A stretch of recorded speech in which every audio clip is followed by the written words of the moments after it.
Hi guys, Andy here again from Mad Lad Designs, continuing the playthrough of Dungeon Command. The Curse of Undeath versus the Sting of Lolth. But first, a small correction.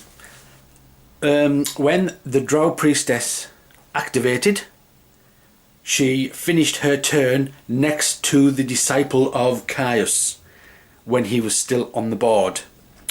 And the disciple of Caius's card states, if we can look, here we go, we're actually going to look, yeah, we go. Each enemy creature takes 10 damage whenever it ends its activation adjacent to this creature. Well, the Drow priestess did, so she should take 10 points of damage. So I'll grab myself 10 points and I shall put that on the Drow priestess. So let's begin this round with the Undeath and Morgana. We do the refresh phase, resolve any start of turn effects. We don't have any. Untap your creatures, no creatures are tapped, and draw one order card. One order card, let's take a look. So now we get to activate our creatures one at a time. Let's take a look. What should we activate first? We shall do the zombie, I think. The zombie can move 4. Let's look.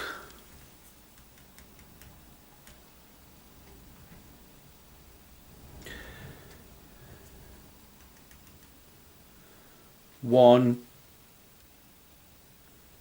2, 3, 4. So that's our zombie. Do we have any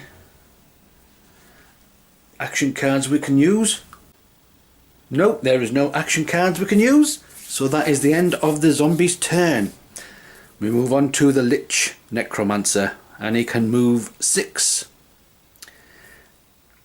And he has a ranged attack over 5 squares. That does 30 damage. So he can move 6 and do an attack for 30. 1, 2, 1, 2, 3, 4, 5. 1, 2, 3, 4, 5. 1, 2, 3, 4, 5. So it can go 1, 2, 3, 4, and he's going to take a ranged attack. There we go. At our Drider.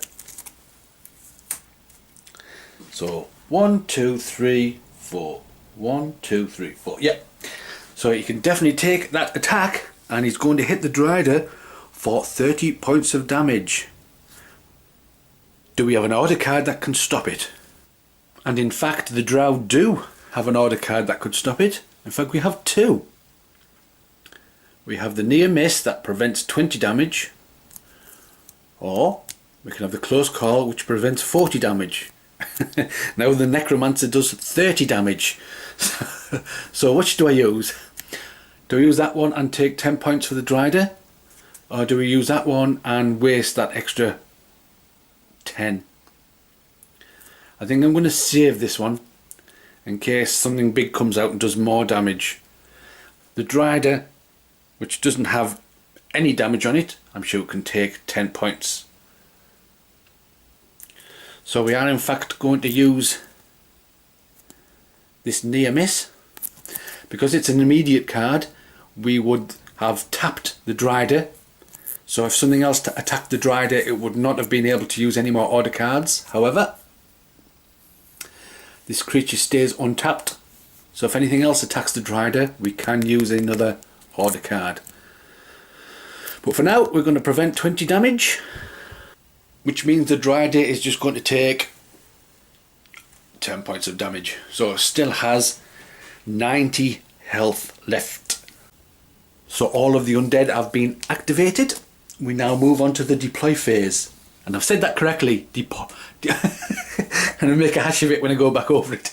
Deploy phase. So we increase our leadership by 1. So Morgana, I'll do that now. Goes up to leadership 11.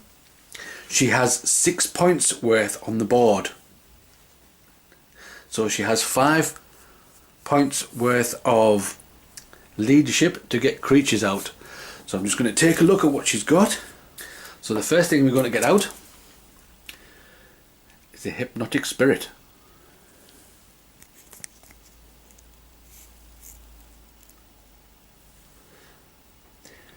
So she can move past enemy and she can also go through walls, but she can't end a movement in a wall space. And if I tap this card, I can prevent all damage. Okie dokie. So I'm going to get this hypnotic spirit out, which looks like this.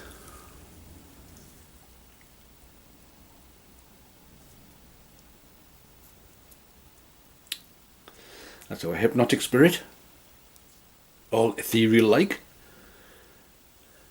And I'm going to place her on the board, but we do have our necromancer who's on the board. When deploying any undead creature, I can place it next to this necromancer in any unoccupied square, right next to him, which I'm going to do because our hypnotic spirit is undead. So I'm going to place her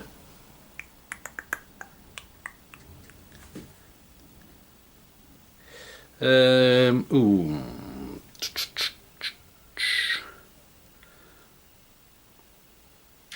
See, if I place her there, then I'm sure the Drider is going to come in for the attack.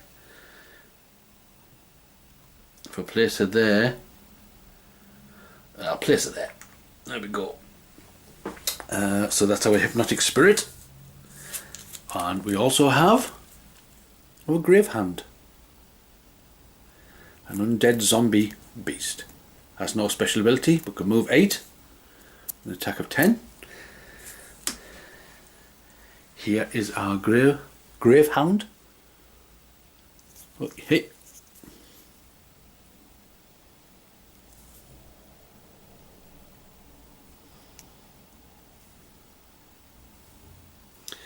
And using the necromancer's ability of being able to place creatures next to him, I am going to place the gravehound there.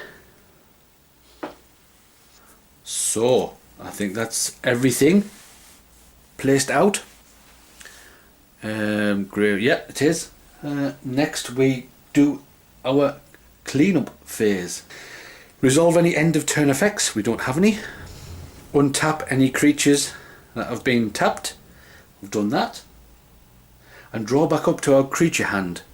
Well, we only have one creature in our hand, and our creature hand is 3, so I'm going to draw another 2 creatures. 1, 2.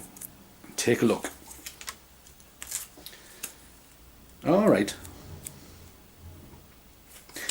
Alrighty. So that is the end of the undead phase. We're going to move over now to the Drow phase. So none of our creatures have a start of turn effect. So we draw one order card. There we go. So let's take a look at what order card we have. Spring attack for 2 dexterity, and it's a standard. Shift 6 squares, make an attack, shift 6 squares. So run up, give him a few jabs, then run off again. Okay. Right, I'll put that with our other order cards. So first up we're going to activate the Demon Web Spider. He's going to stay where he is. And for his action, he's going to grab another treasure.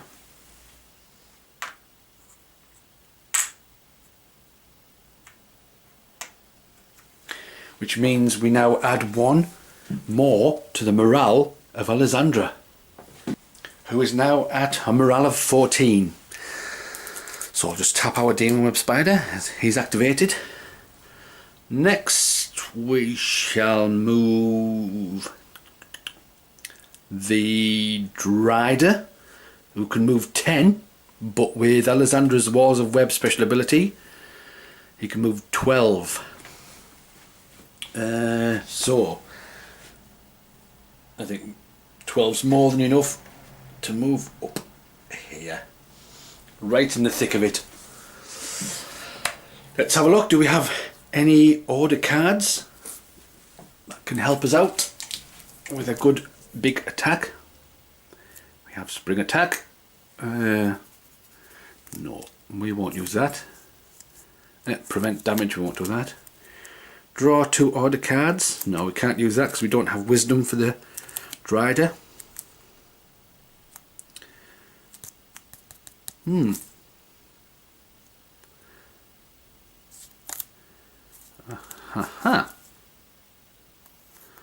Okay, let's take a close look at these two. So Stalk. So what we can do, because it's a minor, is we can attack with the Drider, then we could use this, and then we could actually move away 6 squares. Or we have Fire Trap. Choose 1 hazardous terrain square. Well, hazardous terrain is these ones. Okay, the ones that have the fire in. Let's take a close look. So these are considered hazardous terrain. The ones with the triangle that looks like spikes.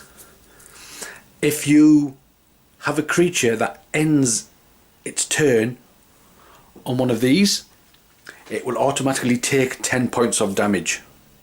So anything that has these spikes is considered hazardous terrain.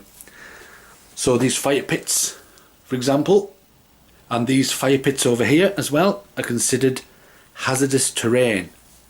And if we look, we actually have 2 undead next to the hazardous terrain. So we could use Fire Trap, which is a minor, so it doesn't take up any actions, but we need just to choose one hazardous, and then that whatever's next to it takes 20 points of damage. Or we have this Shift, or we don't have to use any of them. We can just use the Drider's attack and then leave it at that. In fact, or we could use all of them, because they're both minor, they don't take any actions. We could use the Drider's standard action to do 20 points of damage. Then we can move away 6 squares. Then we can target a fire hazardous terrain, and use this. Or do we keep it? What do we do? Okay, I think the first thing we're going to do is the Drider is going to attack the... Who is he going to attack? The Lich Necromancer for 20 points of damage. Let me just check if the Undead has an order card that can stop it. And in fact they do. We have this one, Cloud of Bats. Prevent all damage to this creature from one source, then shift 6 squares. We do need a level 5 with intelligence. Level 5 intelligence. So the Undead are going to use this card to prevent damage, and the Lich is going to move 6 squares. Okay. So the Lich is going to move 1, 2, because you can go through your own creatures.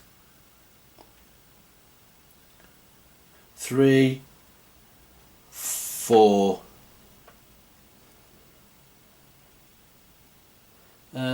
4, 5, 6. I'm actually going to... There. Right. So the Drider has attacked, but no damage got through to the Lich because of that order card. So who's next up that we can move? We shall move the Drow Priestess, who can move 6 squares, but with Walls of Web can move 8 squares. So 1, 2, 3, 4, 5, 6, 7, 8. There we go. 1, 2, 3, 4, 5, 6, 7, 8. And she's going to attack the Lich Necromancer for 20 points of damage. Let me just check if they've got something else that can prevent damage. No, they have nothing else that can prevent damage. So the Lich Necromancer takes 20 points of damage. And that is the Drow Priestess. Her turn is over with. I'll flip that card round, and just now we have the House Guard. Now the idea might have been there would to be move here or here and use a ranged attack. However, those squares, those little white squares, block line of sight. So Drow House Guards can move 6, Walls of Web he can actually move 8. So he's going to go 1, 2, 3, 4, 5, 6, 7, 8. And he is actually going to do a ranged attack. He has a range of 5 squares. 1, 2, 3. 1, 2, 3. Yep.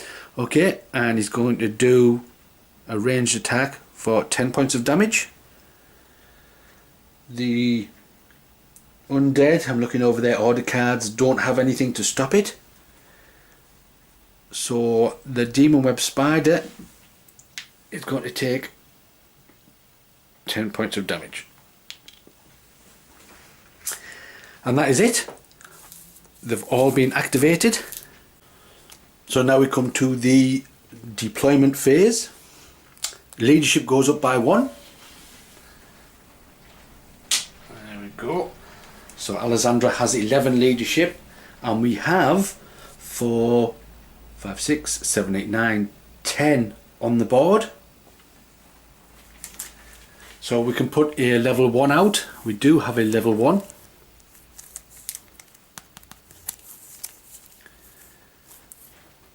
And we think we will get that Demon Web Spider out. Okay. So we place our Demon Web Spider on the board.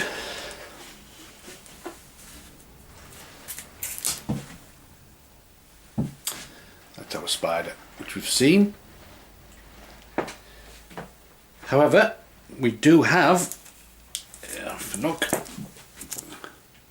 Drow Priestess. When deploying any spider creature, and place it in any unoccupied square within 5 squares of this creature. So any unoccupied square within 5 squares of the Drow Priestess. Okay, so let's have a look. Here's our Drow Priestess. So what square can we put it in? 1, 2, 3, 3.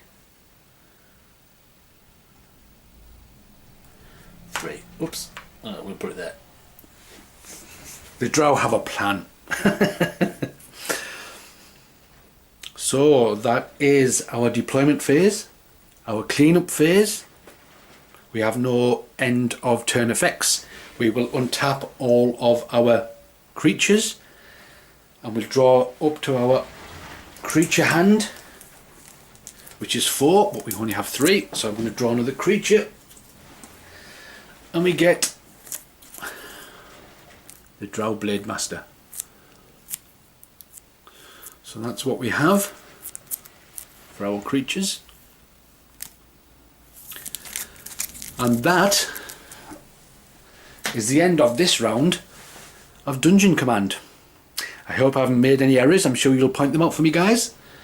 But until the next episode, I'm tempted to say thanks for watching, but I'm not going to. I will just catch you guys later.